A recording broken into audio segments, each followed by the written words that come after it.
I disguise in every way, and I still have to get written permission from patients to write any of these stories. By the way, am I talking too fast for the translation? Can you tell me that? Translator? I believe that. No, it's fine. I think I should ask the audience first. Arkadaşlar çeviri nasıl gidiyor? It's very good. So, when I wrote that book of 10 stories, I then wrote about 60 pages afterwards to be in the book that explained what the stories are meant to teach. The editor I got from the publisher, who was a very difficult editor, said, no, you can't do that. You can't write a story and then write another piece saying what the story was supposed to say. You've got to do the teaching in the story. And I fought with her for about a year. And finally, we reduced those 60 pages to 6 pages as an introduction to the book. And I put the teaching right in the story. So I began to write books of teaching stories. And I love to write. And then I began to take a bigger step. And I thought that I would try to write a teaching novel. So I wrote this book about Nietzsche. And it's called When Nietzsche Wept. I'm almost certain it's in Turkish because it's one of my more popular books. And I was trying to think of what would psychotherapy be like if it were invented by a philosopher rather than being invented by a physician. That was the idea of that book. And I wanted to, Nietzsche had a lot of good ideas that are interesting in therapy. I wanted to present his ideas and bring them into therapy. And then I wrote another book called about Schopenhauer, a German philosopher, and who also was a very wise man. But he was a very arrogant person who had no closeness to anyone. He couldn't relate to anyone else. So I was thinking, suppose I wrote a book in which Schopenhauer would be in a therapy group. No one in history ever needed a therapy group more than Schopenhauer. Of course, he would never have done that in real life. But anyway, I wrote a book about a group that, not Schopenhauer, but someone who, a modern philosopher who just like Schopenhauer, based on him, and put him in a therapy group. So that book is a teaching novel about group therapy. In my textbook, I often refer to pages of that book to illustrate a certain item that I was going to take. So other novels, I wrote a novel called Lying on the Couch. And that novel is meant to teach something about therapist self-disclosure. How much of yourself do you show to patients? Freud might say, or the early psychoanalysts say, nothing. You show nothing of yourself. You have a blank screen and let them put people onto that screen, but don't show any of yourself. I disagree very much. So I wrote a novel about what would happen if the therapist did a lot of self-disclosure. So all my books, and books of stories, books of novels that I've written are meant to be teaching novels and teaching stories. And I could write them because I love to write. It was one of the great experiences of my life. And right now, I'm getting to the point where I'm not sure I can write any more books except for this group therapy textbook. And that's not much fun for me, really. But whether I can write books or stories or novels anymore, I'm not sure. I kind of write them in my sleep at night, in a way. So those are some of the things that I covered in that memoir about becoming myself. How I went from one stage to the other to the other. And the stages in my career were focused on group therapy, and then a stage of working on existential psychotherapy, and spent many years writing a textbook called Existential Psychotherapy. I don't know if that's in Turkish or not. And then began to write narratives, were books of stories and books of novels. And so those are the various stages of my own transition through the field. So before I turn it over back to the moderator, can I summarize that the primary lesson is discover yourself, tell the story, and teach what you've learned about discovering yourself to yourself as well as to others. Exactly, couldn't put it better. Thank you. Let me turn it over to the moderator who's been asking some very interesting and challenging questions. So while Dr. Tinker is getting another question from the audience, let me ask you another question. Earlier you talked about regrets in relation to what you saw in some of your patients when they were in bad relationships and their spouse died. And sometimes when we write an autobiography, about ourselves, we look into our memories, we look into our life, and we may have regrets, we may not have regrets. So my first question is, do you have any regrets? And my second question is, what would be one change you would make to your life if you had the opportunity to go back and relive things, redo things differently? Yeah. Well, I think that's a very important question for me. I'm at a stage in life now where I continue to be astounded by all of the attention I'm getting. There's still a part of me because there's this traumatized child in this very awful neighborhood that I lived in. If you look at my book, my memoir, there are a couple of pages of the house I lived in, for example, the neighborhood I lived in. So I can only say that I feel I've overachieved.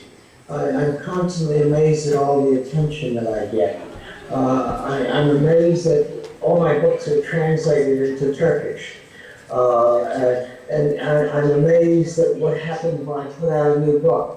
Suddenly I get all kinds of letters from people in one country. Right now I'm getting a lot of letters from people in Iran and people in Romania. So I get, dozens of letters every day. And it amazes me that there's a piece of me that still thinks I'm back to this traumatized child in this neighborhood. So I certainly have no regrets about what's happened to me in my life. It's a bit of puzzlement, childhood puzzlement about that happening. So as I go into my 80s, approaching the end of my life, I can say I've got no regrets for what I've done with my life. I feel good about that. I also feel astounded. I can't quite understand why so much attention is being paid to me. I feel like there must be some mistake somewhere.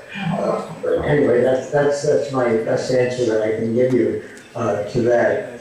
Thank you, Yalom. I have a question from a counseling student in the audience, but might I suggest that you have not overachieved, that you may have overachieved in light of what some people may have thought about you in the southeastern section of Washington, D.C., but not to the many people that have read your books, believe in your ideas, and are listening to you this afternoon. So please restructure and move forward. Well, let me just put in the fact that,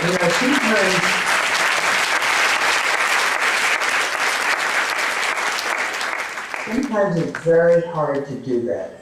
Sometimes you have certain kinds of responses to something you can't imagine where it's coming from. There was a well-known British psychoanalyst named Melanie Klein who talked about pre-verbal memories, that suddenly we had some feeling, we have no idea where it's coming from. It obviously comes from the time before we had words for this trauma that happened very early in your life. So somehow it's very hard to do away with this trauma. I've been writing a story. Well, all right, let me give me, can I have about 3 minutes to tell you a quick story? Okay. The story is this. I had a patient come in to see me a little while ago, and she had been very heavily damaged in her early life. Her father had sexually abused her. She talked to, later in her teens, she talked to a therapist, and her father was put in prison for a long time. She had been in therapy, she said, or an addiction, became a drug addict, and had lots and lots of treatment for all these years. And so she had looked at one of my books and came in to see me. And at the end of therapy, I told her that she needed therapy, but I was too old. She needs years of therapy now, and I want to give her a referral to that. And then she left my office and she suddenly said to me, no, I'm beyond repair. I can't be helped anymore. No one can help me. And she left my office. Just then, that day, I had gotten my memoir in the mail. And as soon as she left my office, I was very eager to look at the pages of it. I turned the pages, and then, I don't have a copy here to show you now, but in that book, in the English copy, about page 50, there's a picture of the childhood home I lived in until I was 14. It's a terrible neighborhood and home that I lived in. And I was just looking at that picture and staring at it when I heard a knock on my door. And it was the patient. She had come back. And I opened the door and she said, I forgot to pay you. And she goes, a check. And she was going to leave my office. And then just automatically, I didn't even think about it, I said to her, would you come over here? And I showed her my book, and I showed her the picture of my childhood home. And I said to her, that's where I come from. And I was going to say, the next sentence was, if I can climb out of that, so can you. But I couldn't say it, because I began to be full of tears, and I couldn't get the words out. But she looked at the picture for a long time. She turned around, she left my office. And after she left, I had the strongest feeling that something really important had happened. I wondered if this was going to be a major life-changing event for her, even though I couldn't say it, but she saw my tears. She called me the next day, came back to see me for another appointment, and agreed to go see the referral that I wanted her to see. But the issue was, what were my tears all about? I didn't understand. And I had some students a couple of weeks later who came to see me. They were graduating, and seeing me was their graduation present. But I feel like I'm a museum exhibit sometimes. But I agreed to do that. And I started to tell them this story, just like I'm telling it to you. But I couldn't get to the end of the story because I started to have tears again. And so I had to do a lot of self-analysis. I talked to my friends and my other therapists, and we talked about that for a long time. And I think it's clear that I was getting in touch with early life trauma that was still there. I had no words to express it. I had no sense of where all these tears were coming from. So even though you can do a lot of work on yourself, there still remains effects of childhood trauma that it's very hard to work on because there's no words to express it. And no successes that I have completely erase all this early trauma in life. So that's a long commentation. And it's a story I'm trying to write right now about early life trauma. Okay, so where were we? I've forgotten now. That was a very inspirational story. Thank you. So Dr. Prenta was saying that there's a person in the field of counseling psychology in the audience that has a question. Please. Excuse me? Oh, here we go. Dr. Yalom, actually, two questions have sort of surfaced from the audience. And the questions are I'm going to amalgamate them into one.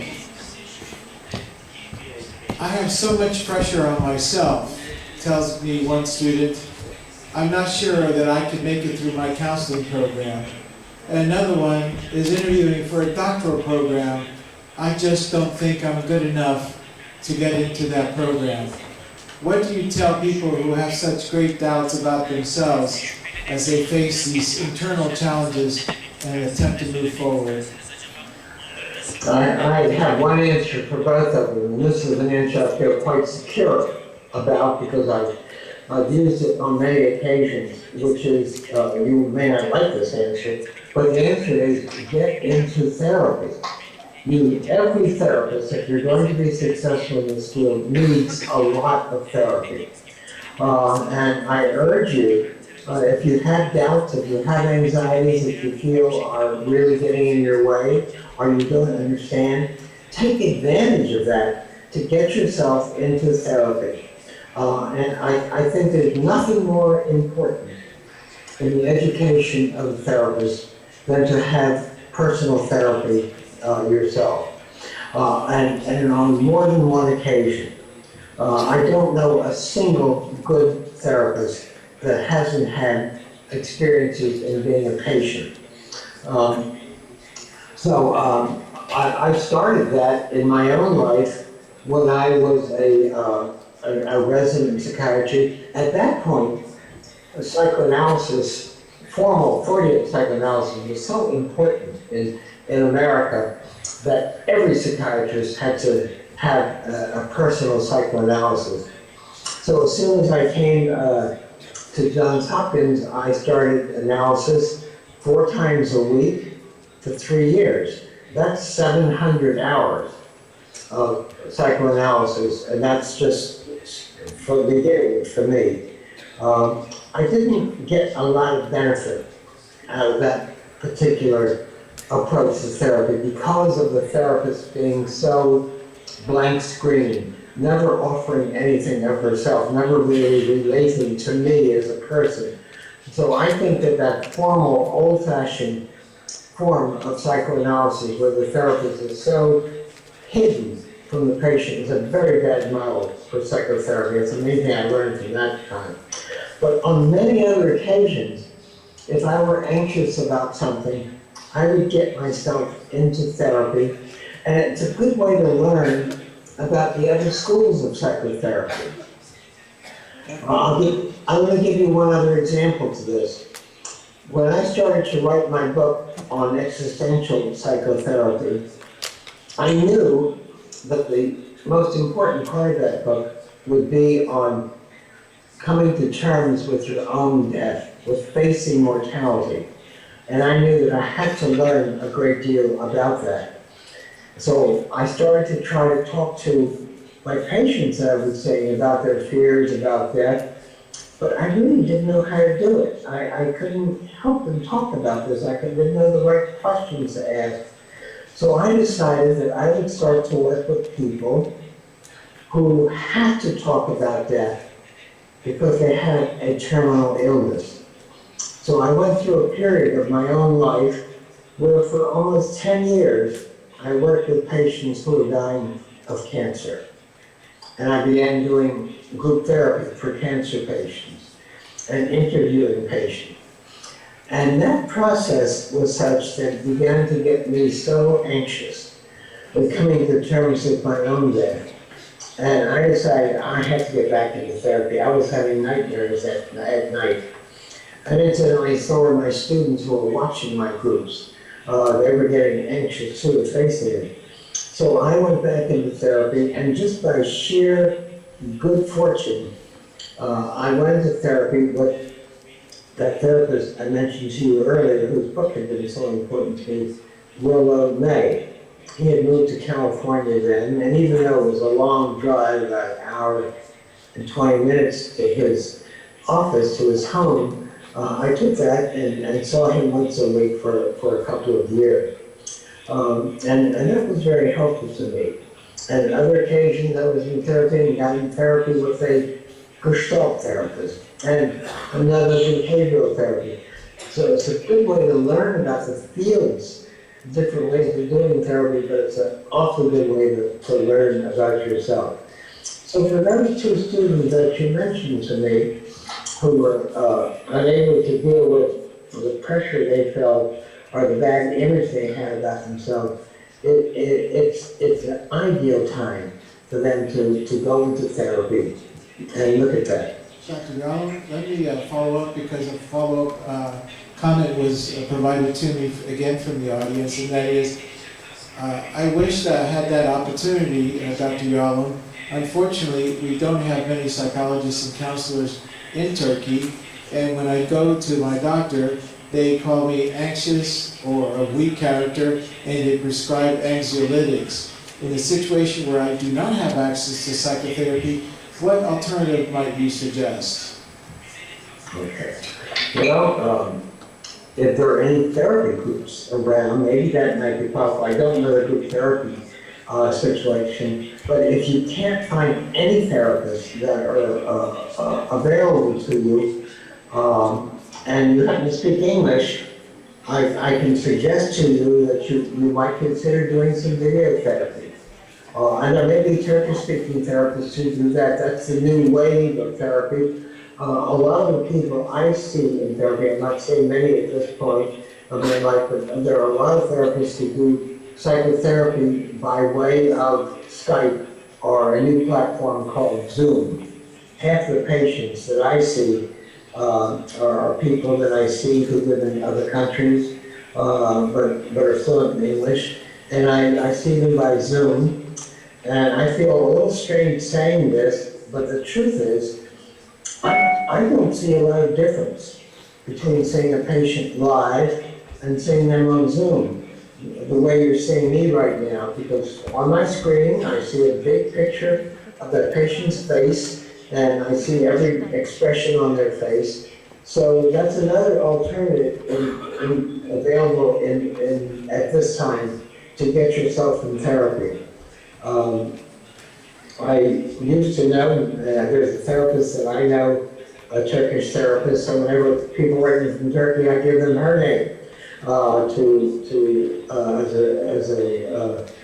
name is Ayça, A-Y-C-A, Sermon, C-E-R-M-A-N, but I give them her name as a therapist, but I would do anything you can to find a therapist.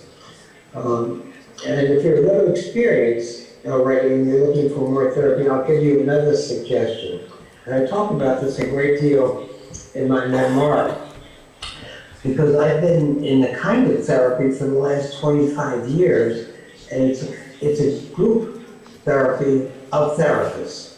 It's a leaderless group. These are all experienced therapists, but I've been going to that group for 25 years. We meet once every 2 weeks for an hour and a half, and it consists of, right now, 8 therapists, psychiatrists, and psychologists too. And we talk about everything, but we talk about ourselves. There's a lot of what I earlier mentioned, here and now work. A lot of work on how we're relating to each other. Sometimes we talk about patients that we have, but we also talk about our feelings towards that patient. So it's a group where we do a lot of self-reflection. The group's been around for 25 years, and the only way members have left that group is through dying. But when a member dies, we bring another member in. So it's an unusual group. I write about it in great detail in my memoir with the permission of the other members, the first time I've ever talked about this group, for one reason. It's to encourage others to do that sort of group too. So if you're a therapist who've had some experience, start a group with other therapists. It's very easy to do. Just call on 2 or 3 of your other friends and say, look, I'm going to start a group. Let's meet and invite 8 people in who are willing and interested in that group, and it'll be a lifelong period of therapy for you. So that's the best answer that I can give. Chanel, I think we may have some, we may want to try some experiments here, and that is, maybe the audience could actually ask out loud and you can translate. Is anybody? And you're doing such a great job. You can take things over in the audience. Many of them should be able to ask their questions in English as well. But I would be happy to translate it into English for Dr. Yalom. Are members going to be a little shy or self-conscious about asking questions? No. Çener Hocam, bir dakika şey var, sanırım dinleyicilerimiz soğuk hissediyor. Çeviri odasına girmemiz gerekiyor. Çevirici arkadaşlardan rica ediyorum. Odanıza girip bu ortamın havasını biraz ısıtabilir miyiz? Çok az. Çener Hocam sen çevirir misin? Okay, Dr. Yalom, they're just trying to adjust the temperature in the room right now, some audience. Okay, it is done. No problem, it is done now. It's too hot or too cold? It's too cold. We actually have several questions from the audience. Can we get the microphone to the audience, please? We have them way back there. And keep in mind, we have about 25 minutes, so I would like the audience to get a chance to ask as many questions as they can. Now, this is a requirement from the audience. We need a question from a student. All right? So a student has to ask the question. All right, go ahead. There are some questions back there? Thank you. Okay, Chanel, are you about ready? Oh, you have some microphone problems?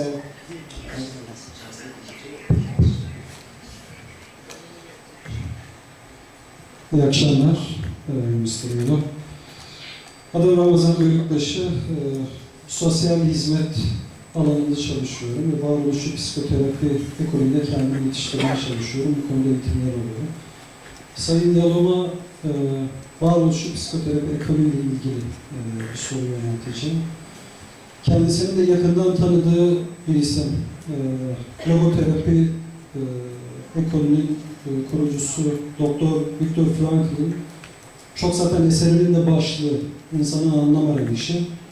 Özellikle varoluşçu psikoterapide çok önemli bir yer işgal ediyor. Ve Sayın Yalom da varoluşçu psikoterapi kitabında özellikle Amerika'daki gençler üzerinde yaptığı çalışmada önemli bir kısmını madde bağımlılığı yaşayan veya alkol bağımlılığı yaşayan gençlerde hayatlarında ciddi anlamda bir anlam boşluğunun bulunduğuna yönelik kendisinin de kitabında tespitleri var. Sayın Yalom varoluşçu psikoterapi yaklaşımında kendi danışanlarının hayatlarının anlamını bulmada nasıl rehberlik yaptığını, danışanlarına bu noktada nasıl yaklaştığını anlatabilir mi? Teşekkür ederim. All right, translate.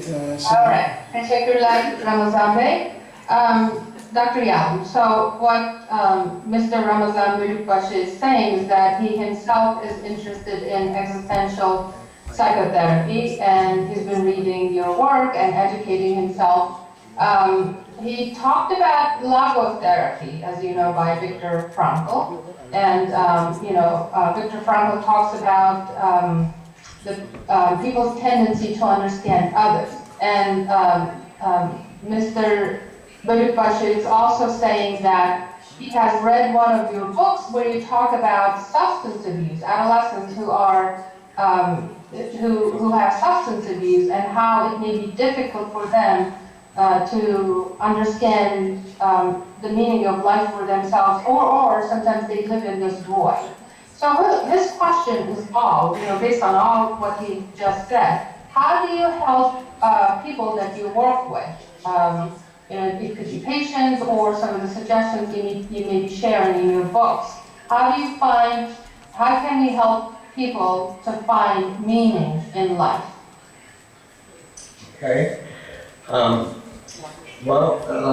The idea of meaning being something important in psychotherapy is really, I think, largely due to the work of Viktor Frankl. I write about Viktor Frankl in my memoir because I knew him rather well. I went to teach, Stanford had a branch in Austria, so I went to teach the Stanford students in Vienna, and I met Viktor Frankl and brought him over to Stanford on a couple of occasions. So he introduced the idea of meaning in life as an important thing that we have to take a look at in psychotherapy. It's important for some people, but not all their patients. He introduced how important this was to him.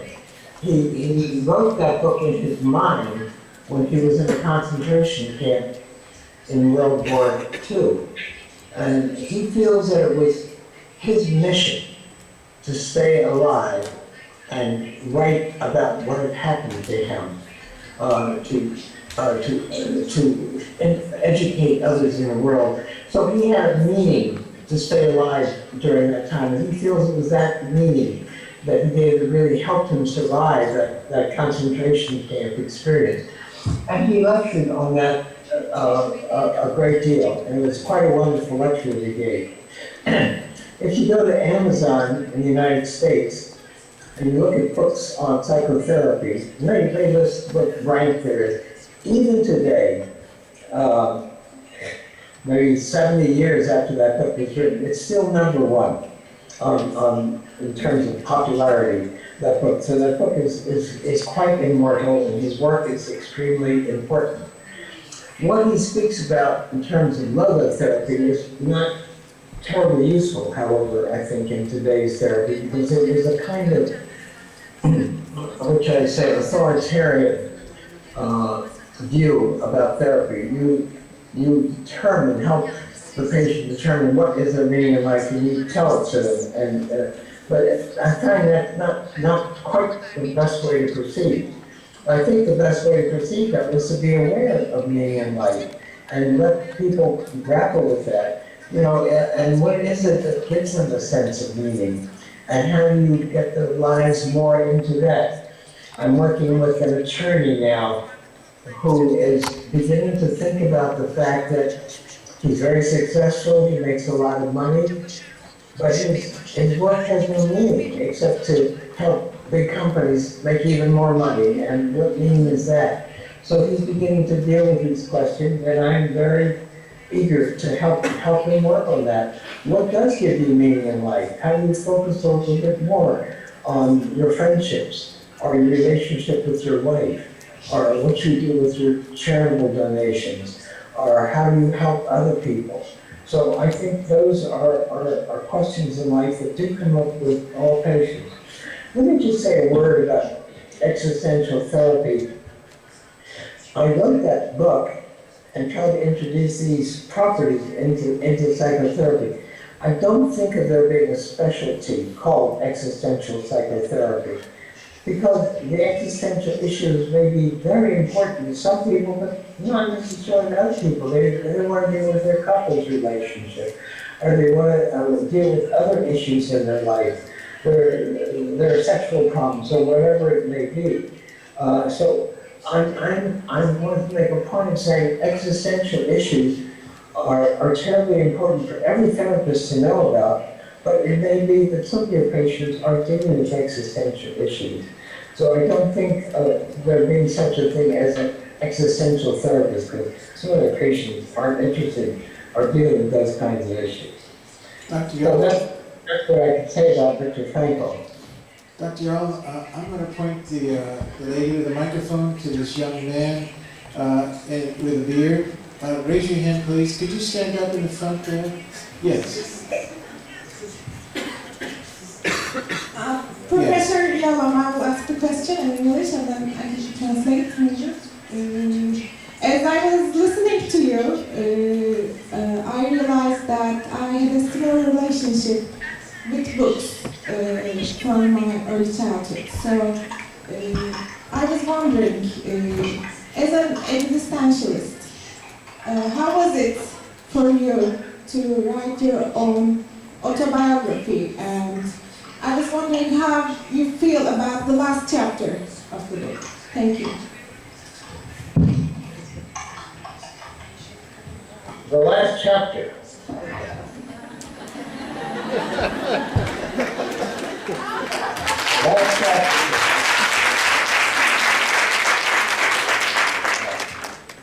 forgotten what the last chapter was about. That maybe it's about growing old. I think it's about growing old, was it? Yeah, I think so. This is the English copy. Oh no, the last chapter is My Life, oh no, it's on idealization.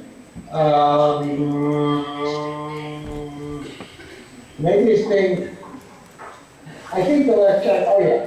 It's called Getting Used to Growing Old, a novice at being old.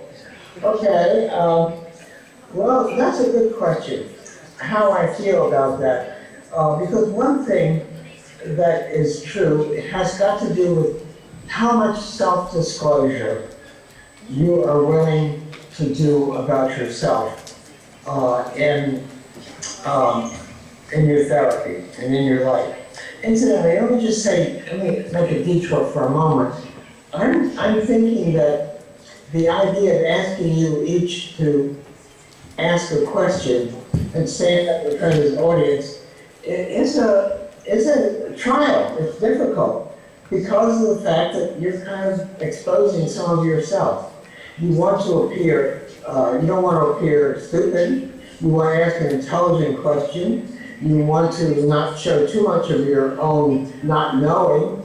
So it's a challenge for you, and I feel awkward for you who have to ask questions. So I'm trying to put myself in your place when I hear that. But I think that question is about how it feels to expose so much of yourself to your colleagues and to your patients as well. And that's an issue I've been interested in for a long period of time.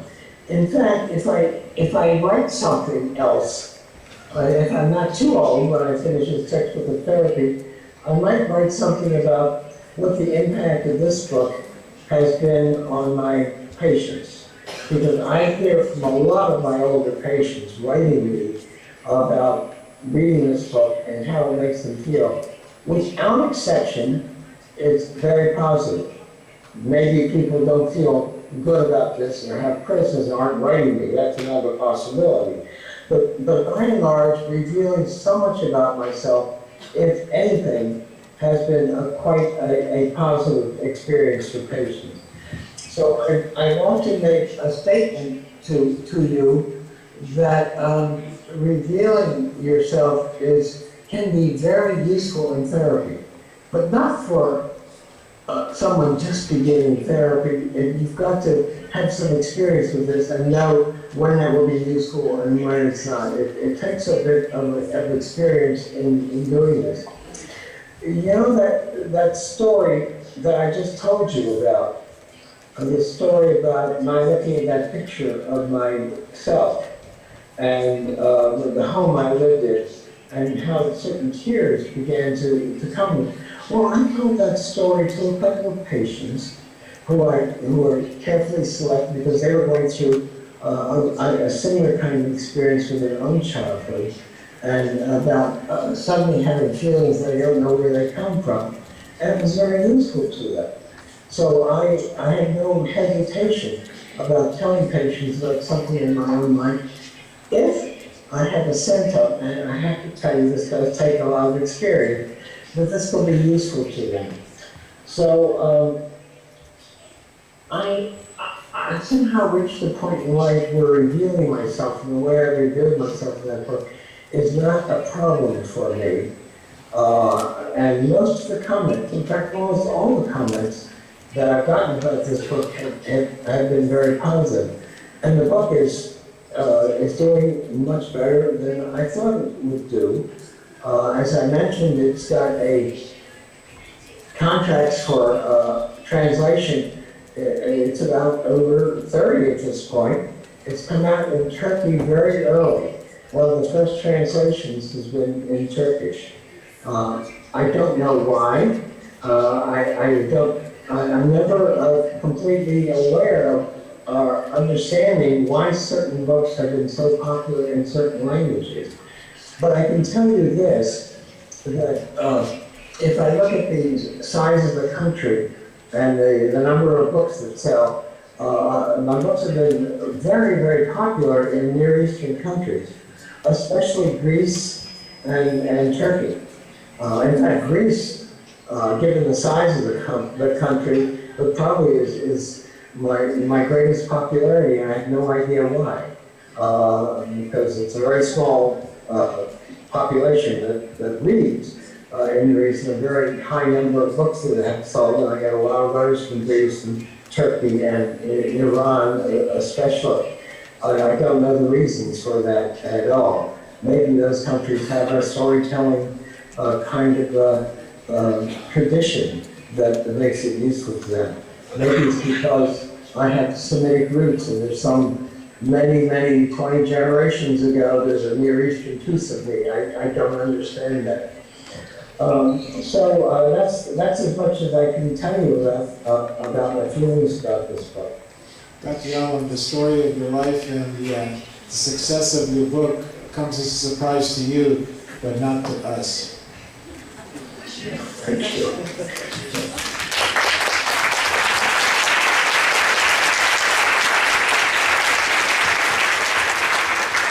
Dr. Yalom, we promised a couple more questions from the audience, and we have them in the middle. And the next question comes from a very, very bright person, or at least I know his sister is very bright. Let's see what he has to say. This gentleman right here.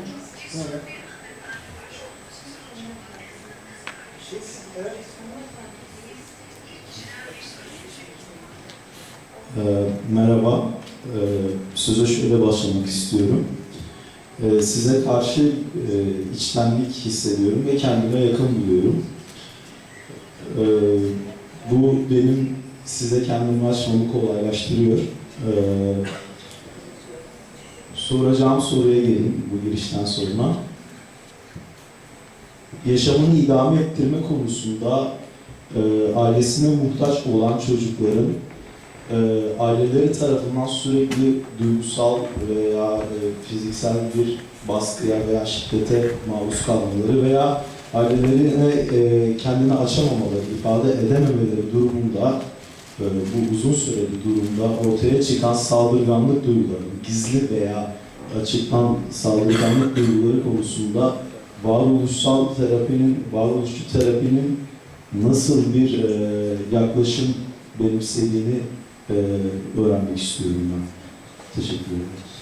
Dr. Yalom, this is coming from a third-year graduate student in counseling education. And what's his name? I don't remember his name. İsmim Ekim Gürsel. PDR 3. sınıf öğrencisiyim. Hangi üniversitede? Gaziantep Üniversitesi.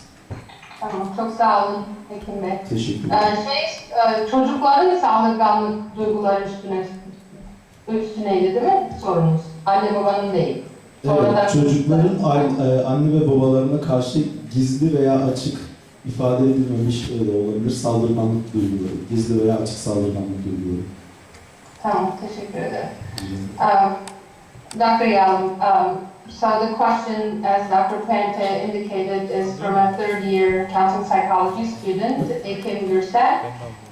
First, he says that he feels very close to you, and that makes it easier to open up to you. So his question is about kids who are growing up in an environment with parents where there might be abuse, either physical abuse or verbal abuse. And negative feelings like hostility or anger that those children may have towards their parents. I'm wondering if you can comment about that. What would you suggest how they deal with those feelings? Right, you feel the patients who have these feelings as well? Towards their parents, yes. And he also pointed out the fact that, kids are bound to live with their parents. In many cases, they don't have any other option but to live in that abusive, hostile environment. Right. So what would you say, how do they deal with those negative feelings that might emerge towards their parents? I've worked with countless